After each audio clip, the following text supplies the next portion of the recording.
Hey, what is up everyone? Today is Tuesday, which means that it's time for another live Q&A. As always, I'm your host, Paul J Lipsky. Sorry, I just heard a weird noise. Back at you with another live stream. I do these every single Tuesday for you guys at 4 p.m. Eastern time. So hey, if you have any questions about dropshipping, maybe you checked out a lot of my other videos. I have a ton of them about different ways to make money online, dropshipping on eBay, dropshipping on Facebook Marketplace. If you watch some of those videos, I promise you're going to get a ton of value out of them. So make sure you subscribe to the channel. But if you have any questions about what I talked about, that's what this live stream is all about. So feel free to hop in here. Feel free to ask me any questions that you have. I'll do my very best to answer them. In the description down below are a bunch of resources for you. First one there is a link to the waitlist for my Facebook Marketplace dropshipping course. Next week, I believe, yes, I'm opening it back up for enrollment, and that will be the last time this year that you can enroll. So if you are interested in getting into Facebook Marketplace dropshipping, now's a great time with Q4 approaching, the best time of the year to get started. Then you want to make sure you're on that wait list and get on it early because I'll only be really announcing it to people on the email list. All right, let's see who's here. We have Sean here, number 1 on the thumbs up. And if you haven't subscribed already, go ahead and do so because we are on the road to 100,000 subscribers. That is right. Okay. So let's see. Kared is here. What is up, Kared? Saying, okay, this might not be a fair question for obvious reasons, but how long do you think before Facebook Marketplace becomes saturated for sellers? And when it does, do you think it'll still be possible to make good sales? Yeah, so I have seen that all the marketplaces in general do have more sellers on them, but the number of buyers is increasing at a rate that's much faster than the number of sellers. And the amount of money and the number of items that buyers are purchasing online is increasing way faster than the number of sellers on these platforms. So yes, the number of sellers is increasing, that you can see that as more competition, but in reality, we're just seeing so many new buyers and so much more opportunity that I don't really worry about this.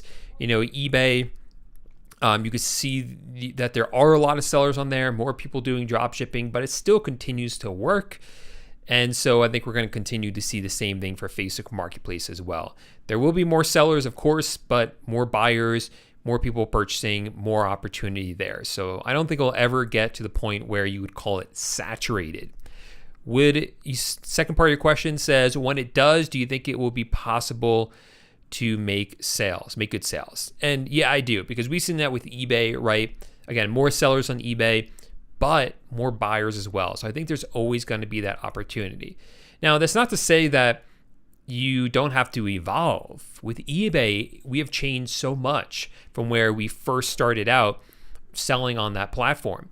And as time goes on, you have to adapt and change on Facebook Marketplace as well.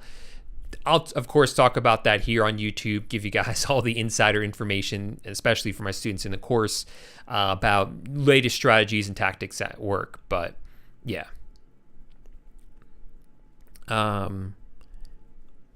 Muhammad says, how many times max I can take to fulfill order after getting sales? I think what you're asking is, what's the longest amount of time that you can wait between when the item is ordered on the marketplace, like eBay or Facebook, and when you actually fulfill the order? And I think that's what you mean. So basically, you get a sale on eBay, let's say. You have to then buy that item from your supplier, whether that's Walmart, Amazon, Home Depot, from a wholesale supplier, something like that. So then the question really is, okay, if you're doing it that way, how long do you wait to fulfill the order? And you don't want to spend too much time waiting there, because things can happen. If you wait too long, the item might go out of stock, the item's price might change. So you want to order the item as soon as possible, but it doesn't mean you have to be constantly at your computer waiting for orders to come in. First of all, if you use a service like AutoDS, AutoDS actually has order fulfillment built in. It costs a little bit extra, but I'm experimenting with it right now, and I'll be reporting about that. But what it'll do is if you get orders for different suppliers like Walmart, Home Depot, there's a bunch of other suppliers it works with, then when the order comes in on eBay, it will automatically fulfill the order for you. It will place that order on Walmart for you. That way it's done very quickly. You don't have to be sitting at your computer. But even if you're not using that service, you can place the orders at the end of every day and you're going to be more than fine. That's what I did at the beginning. At the end of every day, I placed my orders, and that's what worked. And then as sales ramped up, I did it every morning and every afternoon, twice a day. But you don't want to wait days for this, right? I would not let more than 24 hours lapse between those things. Thanks. Appreciate it. So let me know what your questions are. More than 24 hours of my first item yet to index? Oh, I'm not sure exactly what you're asking, to be honest.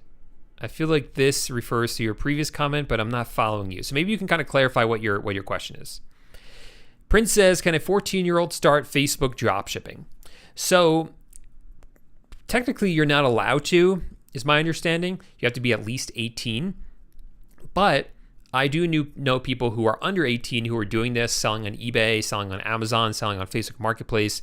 They are just setting up their accounts under their parents' names or guardian or something like that, older sibling.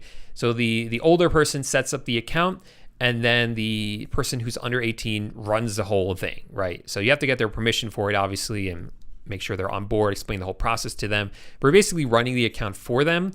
Because you're technically not allowed to have an account yourself. But yeah, plenty of people doing that successfully. If you check out Carter Maxwell on YouTube, he started when he was in high school, before he was 18, and that's the way that he did it, and he was absolutely crushing it, like, you know, learning so much about business way before any of his peers. So it was really, really cool to see young people doing that.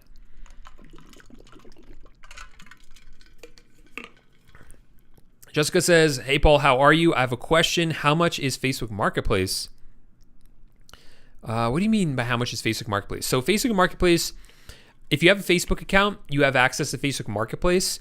You don't need to pay for it. You don't need to sign up for it. It's included with Facebook.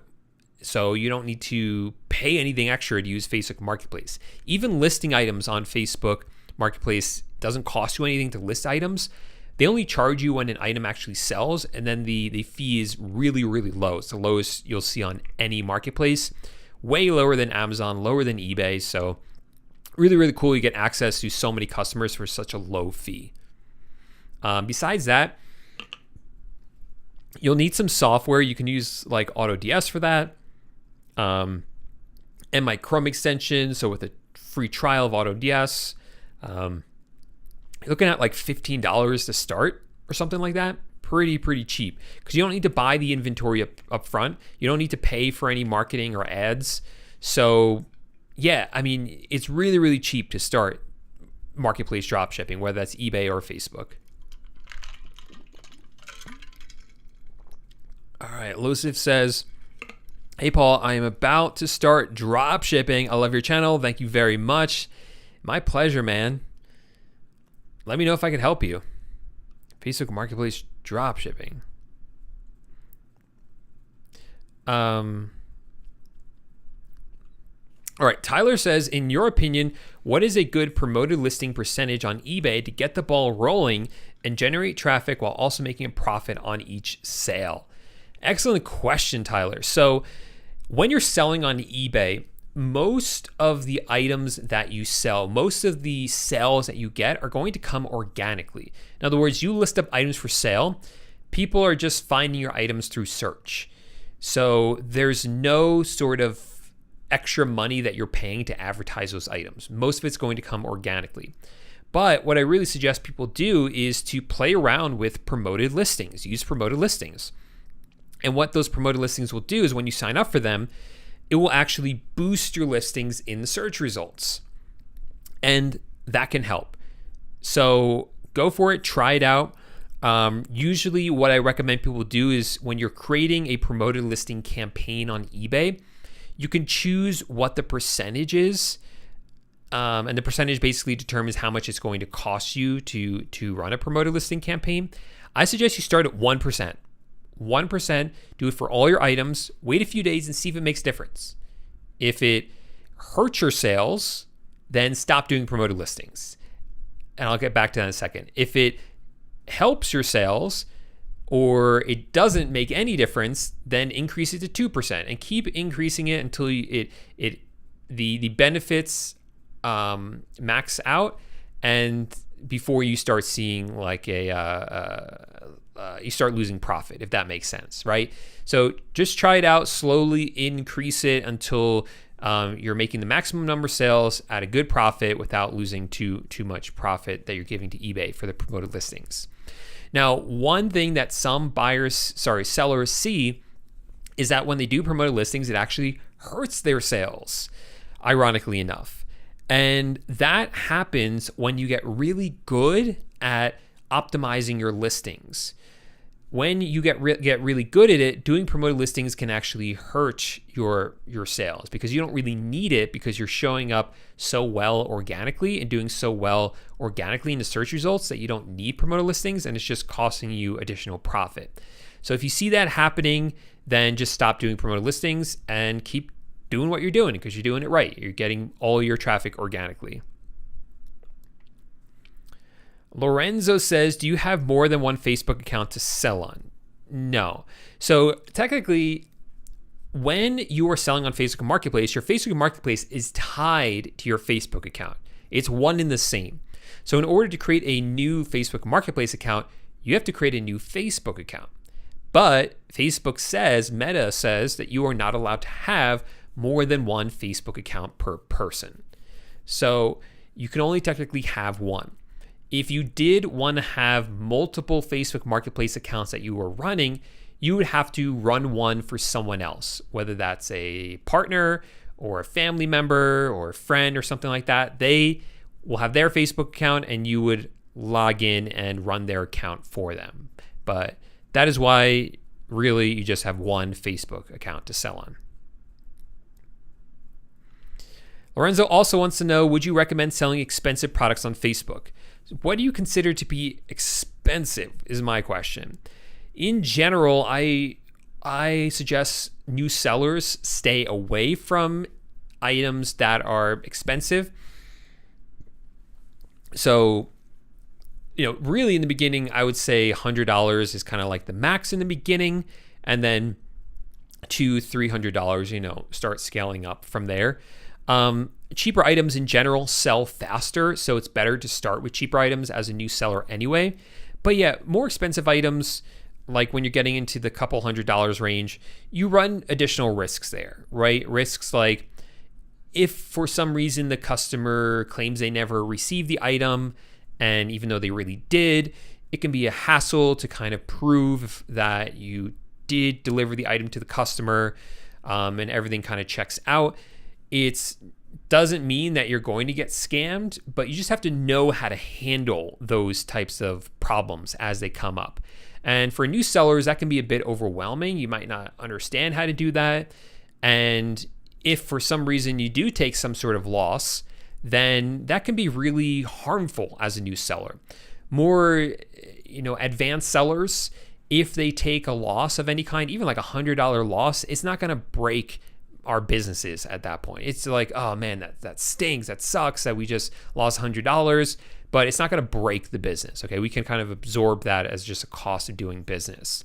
But for new sellers, that's going to hurt a lot more. So I really suggest new sellers stay with items under about $100. But yeah, you can definitely do it once you get more advanced. But in general, I try to stay away from any items at this point that are over $300. I just don't want to deal with them or just deal with the risk there if anything happens. Yeah. Joseph says, hey, Paul, on September 15th, I will start dropshipping since AutoDS has the Amazon issues. How long after a product not selling do you delist it? I'm not actually sure what you mean by the AutoDS has the Amazon issues. Maybe you could fill me in on what you mean by that. Kind of curious. How long after a product not selling do you delist it? We look at 30 to 60 days. So my best advice is if you list an item up for sale and it doesn't sell for 2 months, at that point I would delist it. If you are selling an item and then it stops selling for a month, I'm sorry, I got that backwards. So if you list up an item for sale and it doesn't sell in a month, I usually delete it. If I list an item and it starts selling and then stops selling, I'll usually wait 2 months before I delete it because I know that item works, but for some reason it just stopped. That's kind of a good rule of thumb. Now, if you really want to get good at dropshipping, one thing you can do is if you list up an item for sale and it doesn't sell within a couple of weeks or a month, you can go in there and edit the item. Try to change up the title, change up the main image, maybe play around with the price a little bit if there's any wiggle room there, and see if it starts selling then. Same thing if the item has sold before and it stops selling. Usually that means it's a good listing, but maybe it's a pricing issue, so you can try lowering the price a little bit if you can, or anything like that. So in general, between a month and 1 month, 2 months, depending on if it's sold already. But if you have the capacity for it, it definitely helps to modify that listing and try further optimizing it. Phaser wants to say Facebook or eBay. I have a few videos about this because it has become such a big debate ever since I started doing Facebook Marketplace dropshipping a couple of years ago. I think I love both of them. eBay is the tried and true method, been around for so long. I think it's going to always continue to be around. But Facebook is just so fresh and new with so much opportunity there right now. So many buyers, such good profit margins. I think for new sellers, Facebook Marketplace is the way you should be going. Yeah, I mean, ideally both, to be honest, because you get that long-term stability of eBay. We know it's going to be around because it's been around for so long.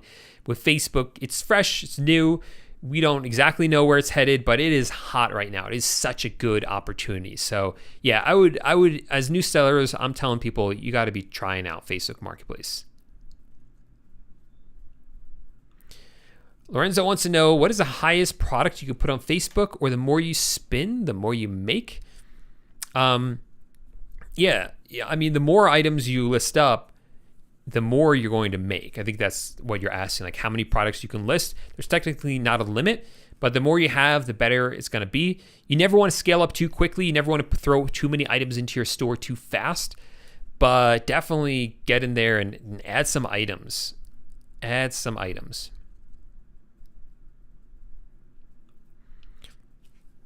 Phaser wants to know, how do you get out from below standard? I'm selling a lot, but it's not going up.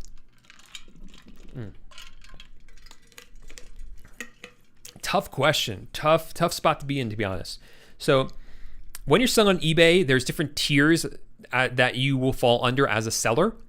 You'll either be below standard, you don't want to ever get there, or you'll be above standard or top rated.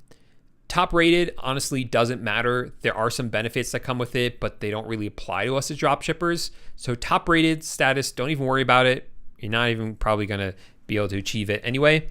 You want to be above standard. That's where you want to be, above standard. If you fall below standard, eBay, if you're below standard for too many consecutive months, they can start to take action against you, charging you additional fees and things like that. So you don't want to fall below standard. If it does happen, it's not the end of the world, because like I said, they don't take action against you right away. All you have to do is get above standard. So how is this rating achieved? So they look at a bunch of stuff, eBay. They look at whether you're uploading tracking numbers. They look at orders that are canceled, different things like that. And if you have too many of these or other things like not responding to cases or returns, and if you have too many of these defects on your account, then you're going to fall below standard. So all you have to do is avoid those defects. I mean, that's basic customer service, answering customer questions, responding to returns and open cases, uploading tracking numbers, things like that.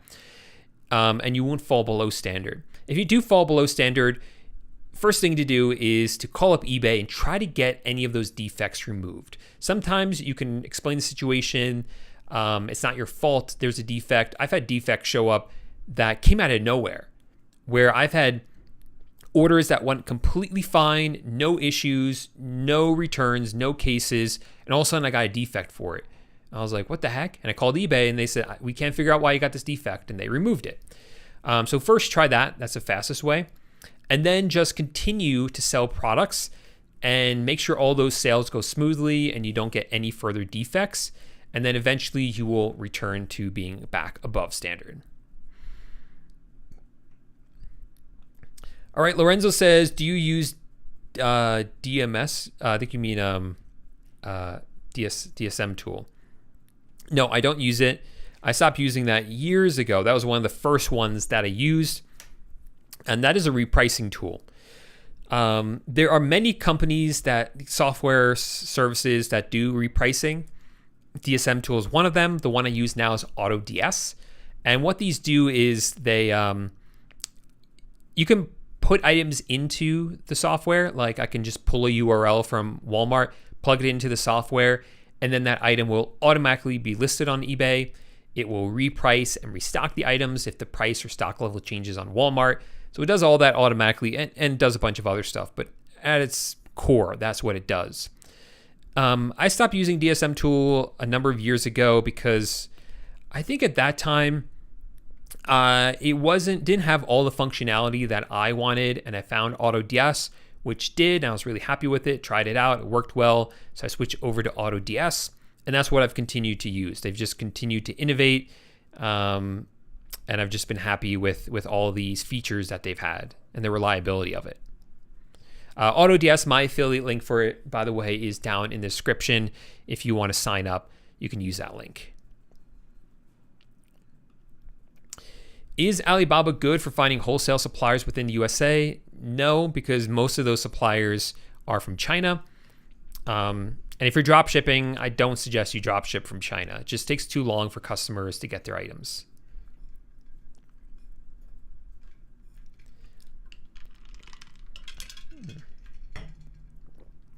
Steve says, I've had a few situations lately where people will make bids, I'll accept the bids, but then they never follow through and pay.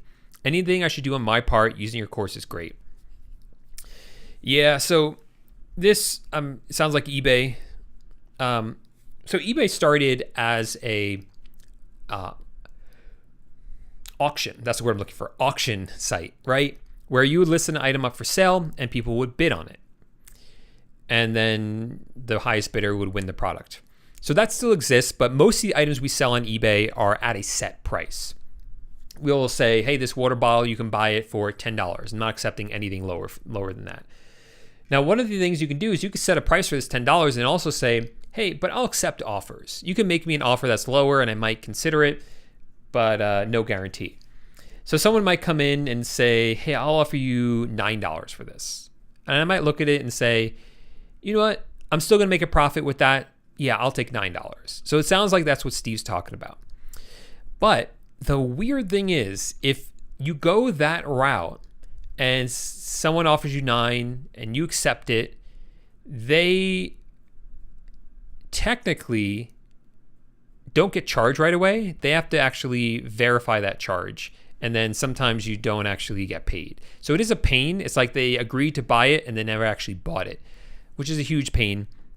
But that's just part of it. I mean, that's just part of the way it is. So if you want to avoid that, the only really way to avoid that is by not putting offers on your listings. If you have a buy it now price and you also check off require immediate payments in your settings, then when they buy it from you, the only way they can buy it is by actually paying for it.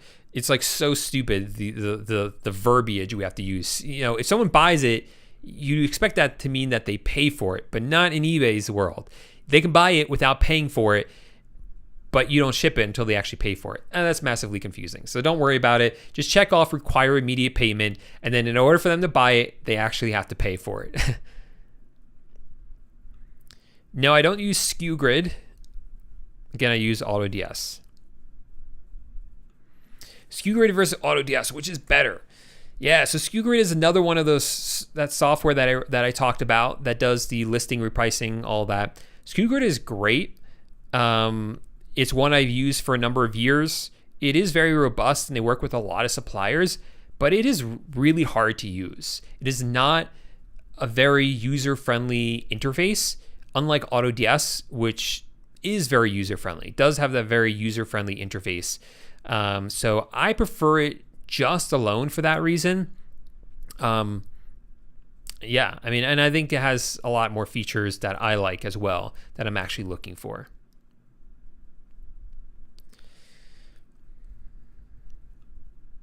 Mohammed says, is Amazon still a good retail supplier for eBay dropshipping? Yes and no. It's a great supplier because they have a ton of products at good prices. They ship their items quickly. They have great customer service.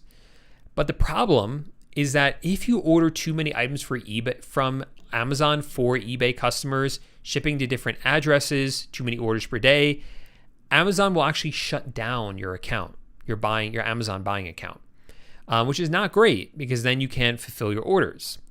So the only way to get around this is for you to set up multiple Amazon accounts and to spread the orders among those accounts, or two, to sign up for some sort of fulfillment service.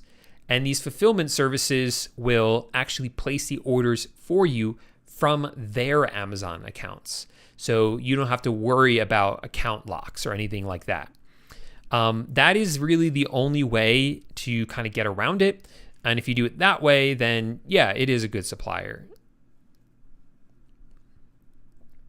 Woot is an Amazon company, so Amazon actually has two websites. Amazon has a lot of websites. I mean, they do a whole lot, right? They have their hands in a lot of different stuff.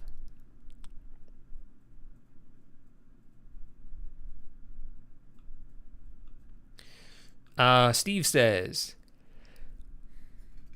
I'm trying to use Wayfair with AutoDS, but I keep getting an error saying it can't copy virtual products. Huh. Any ideas? I have not used Wayfair in a while. I would reach out to AutoDS support. They have that little chat bubble on the bottom right-hand corner. You could chat in with them and kind of ask them. It could be a bug, and then they'll go ahead and fix it. Or they might have a solution for you. It might be the way that you're putting in the URL or something like that. I would definitely use their support for the errors, things like that. Can you use Woot with eBay? I don't know. I've never tried Woot. I've never even shopped on there personally, so I don't have any experience with them.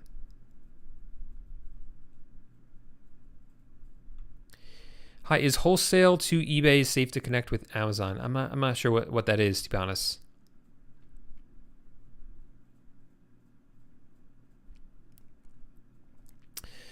Okay. JB says, I just started dropshipping on Facebook and now it says I can no longer buy or sell items. What should I do? You have to appeal that, JB. The only time I've seen that happen is if you've, I saw it happen to one person. They used to do Shopify. So when they had a Shopify store, they were running Facebook ads from their Facebook account. So when they were running Facebook ads, they did something wrong and they did some sort of violation and their Facebook ads account got shut down. When their Facebook ads account got shut down, they unknowingly were also unable to sell items on Facebook Marketplace. So when they wanted to try Facebook Marketplace dropshipping, they discovered this. So what they had to do was appeal the decision that was made to shut down their ads account. Once their ads account was back up and running, then so was their Facebook Marketplace account. So you have to appeal that.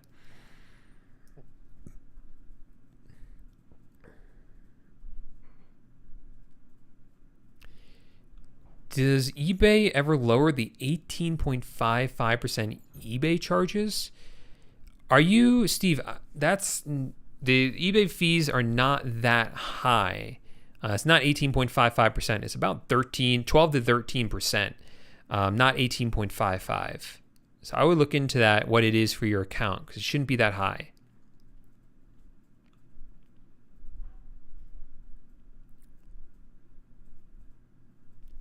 Yeah, unfortunately, you can't dropship on Facebook Marketplace from outside the United States. You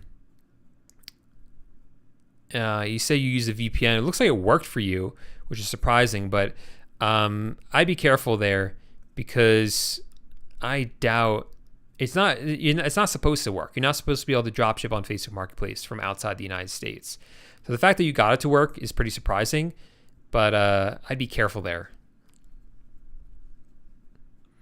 How do you find wholesale suppliers? There's a few different ways to do this. And we're just going to go for like a few more minutes. I actually have not been feeling well at all for the past few days. And I'm starting to get better, but still not 100%. So I'm trying to rest a lot. But yeah, I need to show up for you guys and answer these questions. I mean, I'm here every week for you guys. So got to do this. This is my commitment to you guys. All right, what was the question here? How do you find wholesale suppliers? Yeah, so wholesale suppliers, there's a few different ways to do it. One easy way is just to go on to inventorysource.com, set up an account with them. It's free, and you can look at all the suppliers that are inside of this database and start there. They're not great. It's not, you can find good suppliers in there, but a lot of people know about it, so those suppliers can become saturated, is what I'm trying to say. A better way is to go to trade shows for whatever niche you want to sell in. So maybe it's like a pet trade show. And at the trade show, there's going to be so many different suppliers and manufacturers and brand owners, and you could talk to them and see if they'll dropship for you. And even if you can't go to the trade shows, go to the trade show websites, and it usually has a list of all those suppliers anyway, and then you can reach out to them from there and just ask if they do dropshipping.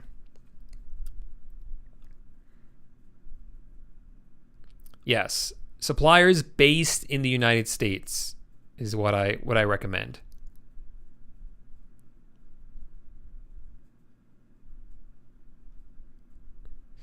Oh, this is neat. Good tip from Lorenzo. If you start at a 50% markup, for instance, and you don't sell the product, reduce it to 40%, and Facebook will actually contact customers and tell them, hey, that item you looked at, it actually went down in price. So thank you, Lorenzo, for sharing that knowledge. That is great, great gold right there.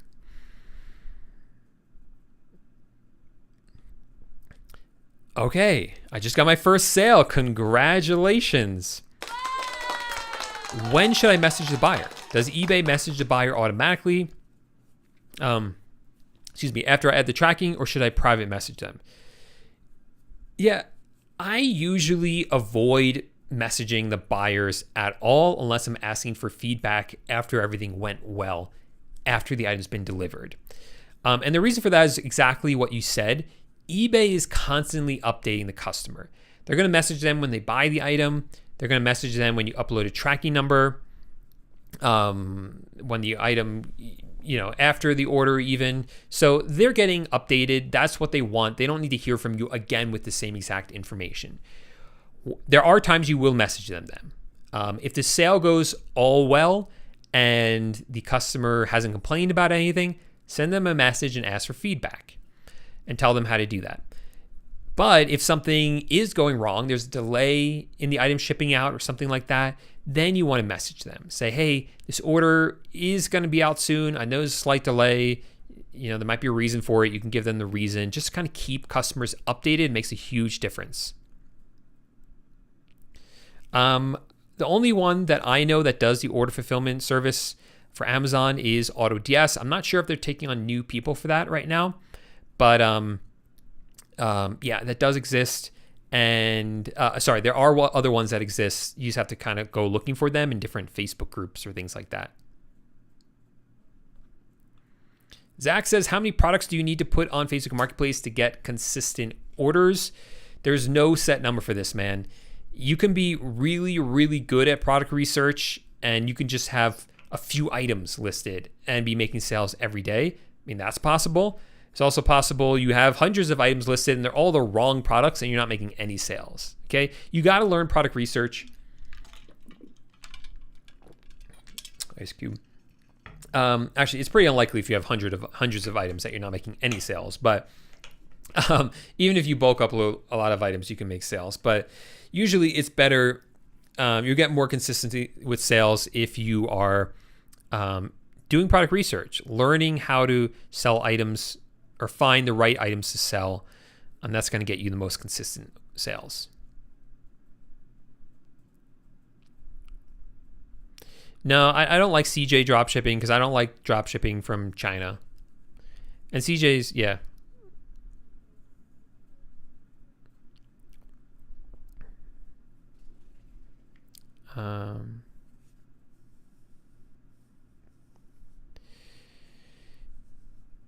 The eBay accounts got suspended. Based on what you said before, because you're outside the United States, that is probably why. If you're telling them that you are based in the United States and you're not, then you're going to see a discrepancy with your IP address and all that, and that's probably why you were suspended. So it's going to be hard to sell on eBay.com from outside the United States, especially if you're not being 100% truthful about that. I'm not sure if that's the case for you.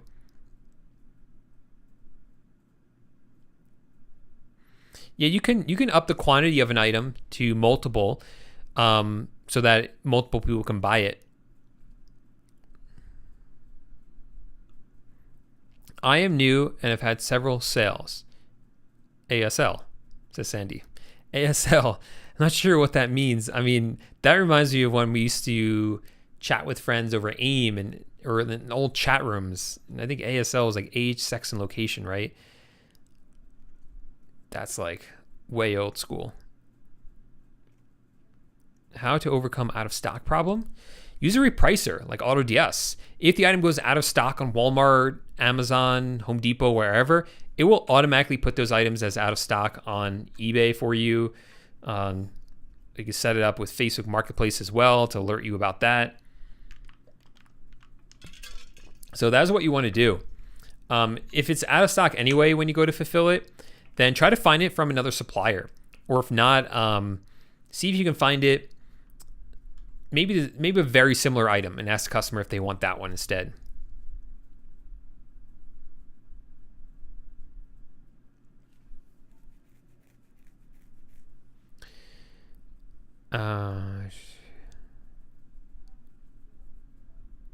Sweet.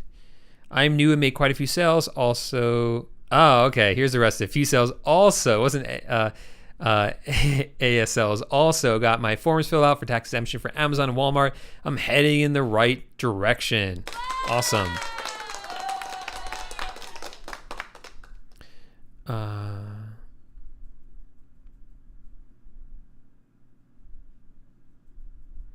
Yeah, eBay is worldwide, but again, if you lie about your location, that's going to be the issue.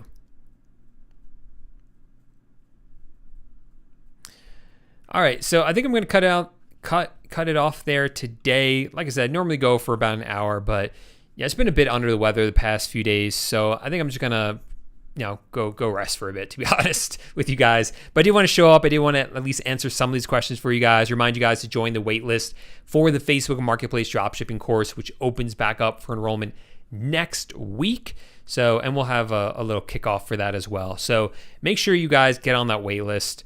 Come to the next live Q&A. We'll do it next week at 2 p.m. Mountain Time, 4 p.m. Eastern Time. Thanks so much, everyone, for hanging out, and I'll see you guys next week. Bye for now.